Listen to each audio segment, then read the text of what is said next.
The stem of the glass snapped in my hand when it hit the marble.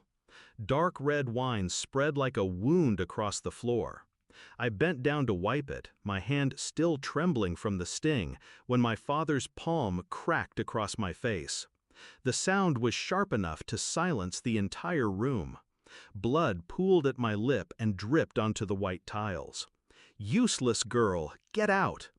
The guests stared. My brother just stood there. No flicker of concern, no movement. Just those cold, indifferent eyes. I walked out before the tears came. Not because I was weak, but because I knew they didn't deserve to see them. By the time I reached my apartment, my phone lit up. 53 missed calls. I didn't answer. I let the phone keep screaming in the dark. Backstory set up. Establish the relationship. You have to understand, this wasn't sudden. My father had always been the son of our family. Blinding, overbearing, burning everything too close. And my brother, Daniel, he was the golden one, the heir, the perfect son who could do no wrong. I was the mistake, the one whose existence was tolerated, not cherished. But Daniel wasn't just a brother.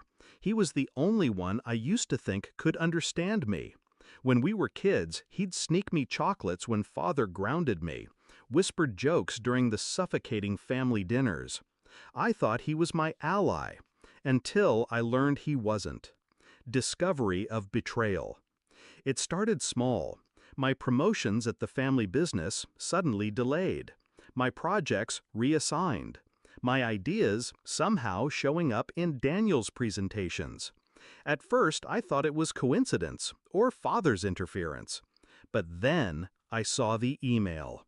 Daniel had forwarded my entire proposal, my work, to his private account. No explanation, no apology.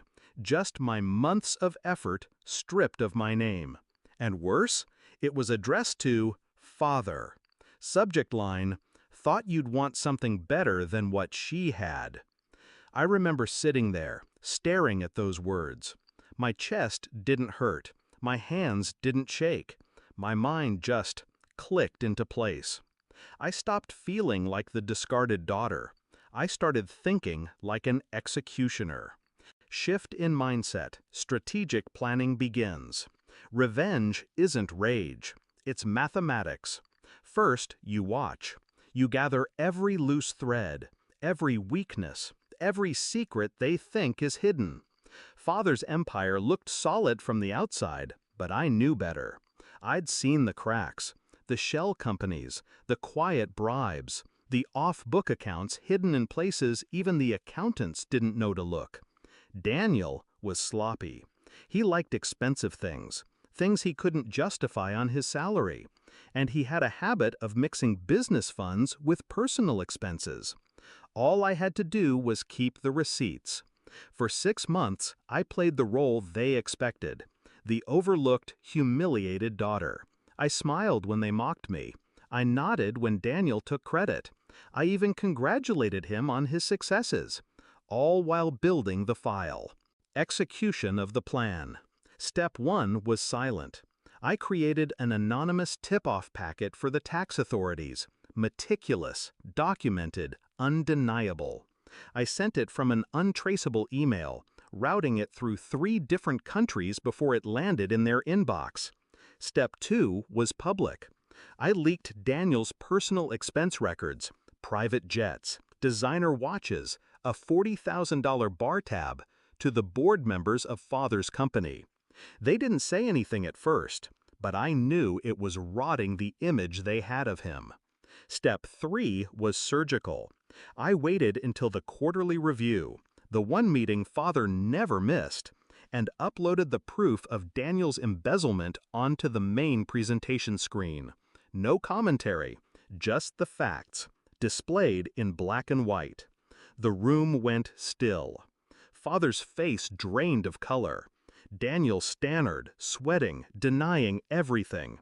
The board didn't believe him. By the end of that week, Daniel's accounts were frozen, his position suspended pending investigation. Father's lawyers were suddenly unavailable for him. Climax and confrontation. They called me back to the house. Father sat in his armchair like a king without a crown. Daniel was pacing, eyes bloodshot, hair disheveled, nothing like the polished man the world knew. "You did this," Daniel spat. "I didn't deny it. You stole from me first. I just corrected the imbalance." Father slammed his fist on the table. "You ruined this family's name." I leaned forward. "No, Father. You ruined it the day you decided your son's comfort mattered more than your daughter's dignity." Daniel's voice cracked. "You're going to regret this." I smiled. A small, calm smile that made him flinch. I already don't. Silence hung heavy in the room. The kind that means the war is over, but the ruins will never be rebuilt. When I left that house, I didn't look back. I didn't need to. The empire that had treated me like a stain on its perfect floor was crumbling from within, and I had no interest in saving it.